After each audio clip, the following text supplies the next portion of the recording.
Muito conhecimento, pouco amor. Muita teologia, mas pouca vida. Esse não é o caminho que Deus quer para nós.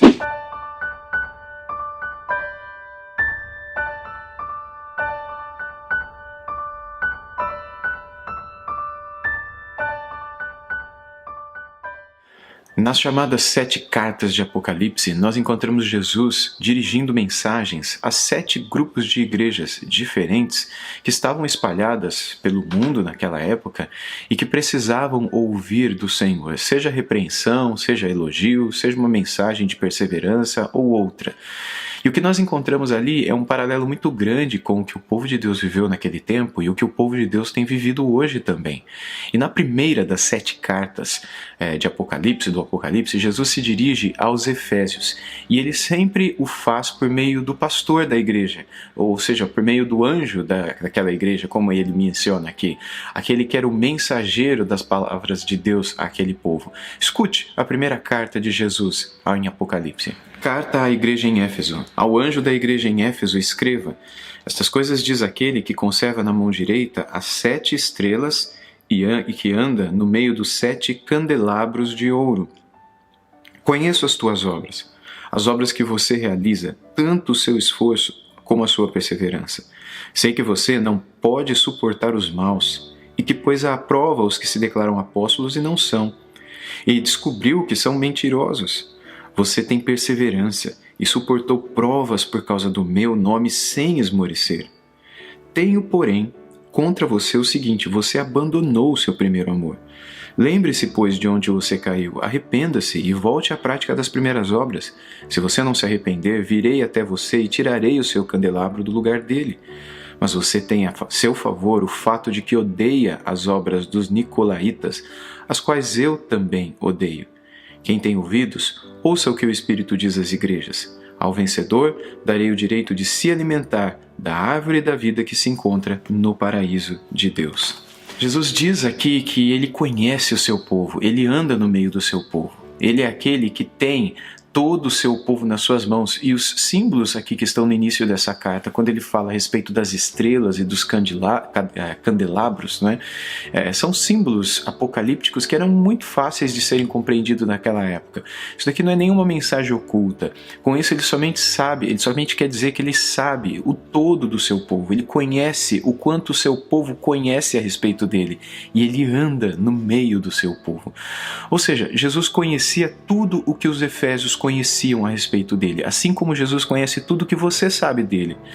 Qual é o tamanho do nosso conhecimento dele e da palavra dele? E isso importa, porque no comecinho dessa carta, Jesus ele vai dizer aos Efésios que eles eram muito bons em reconhecer o mal. Eles eram prontos para reconhecer a heresia. Eles sabiam discernir aqueles que eram os bons apóstolos daqueles que eram os falsos apóstolos, os bons profetas dos mentirosos. Ou seja, o grande conhecimento que eles tinham da Bíblia fazia com que eles pudessem ser ótimos no reconhecimento do bem e do mal, eram grandes conhecedores da teologia. Porém, Jesus diz que tinha contra eles algo muito interessante, ou seja, eles haviam abandonado o seu primeiro amor. Isso significa que, apesar de todo o conhecimento que eles tinham da Bíblia, eles não tinham prática, eles não tinham vida, eles não tinham coração. Eles tinham teologia, mas não tinham piedade. Eles tinham ortodoxia, mas não tinham ortopraxia. Eles conheciam, mas não viviam.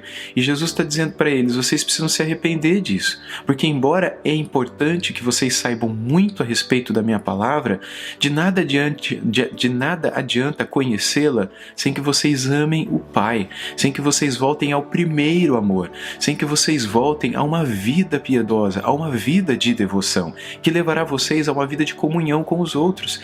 Se a gente traçar um paralelo entre esta carta que Jesus escreveu aos Efésios e a carta que o apóstolo Paulo escreveu aos Efésios, nós veremos muitos paralelos impressionantes, e o principal deles é justamente este: um Uma igreja que conhece muito, pessoas que conhecem muito, mas que por não amarem a Deus como amaram no início da sua caminhada, agora estão vivendo de briga uns com os outros, agora não tem mais unidade, agora vivem de debate. Se você ler a carta de Paulo aos Efésios, você verá o quanto eles eram desunidos, o quanto eles brigavam, o quanto eles discutiam. E esta é uma marca de que falta o primeiro amor em nossos corações, de que talvez sobre discurso em nossos lábios, destilam o fel dos debates em nossos lábios, mas o nosso coração está distante do amor genuíno ao Senhor, que nos levará ao amor legítimo pelo próximo também. Deus vê que quando não há amor por Ele, também não há amor pelo outro, e nós vivemos desunidos, e a desunião, viver de discussão, não agrada a Deus. O povo de Deus é como uma cidade edificada sobre um monte. Jesus orou para que nós fôssemos um como Ele e o Pai eram um, a fim de que o mundo soubesse que Ele enviou o Pai a nós. Logo, numa simples sondagem do nosso coração, nós podemos reconhecer também se o conhecimento que nós temos é um conhecimento frio, é um conhecimento inútil, é um conhecimento igual ao conhecimento que um engenheiro tem da engenharia, ou que um médico tem do corpo humano e das doenças. É um conhecimento que a gente tem de Deus, mas se esse conhecimento não nos leva a amarmos mais a Deus e a amarmos mais o próximo, se o nosso coração o tempo todo busca brigas, debates e essas coisas, talvez seja porque falte voltarmos ao primeiro amor.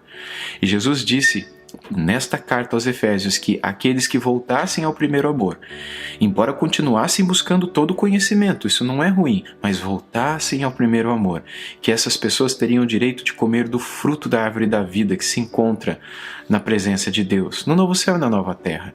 Se nós queremos ter acesso ao fruto dessa árvore e vivermos para sempre com o Senhor, é mais do que importante que nós entendamos que o Senhor espera equilíbrio em nossa vida. Sim, conhecimento. Mas conhecimento sem amor é algo que Deus odeia, é algo que poderá nos manter fora da presença dele. Conhecimento sem amor é hipocrisia. Conhecimento sem amor nos leva a amarmos debates, discussões e brigas.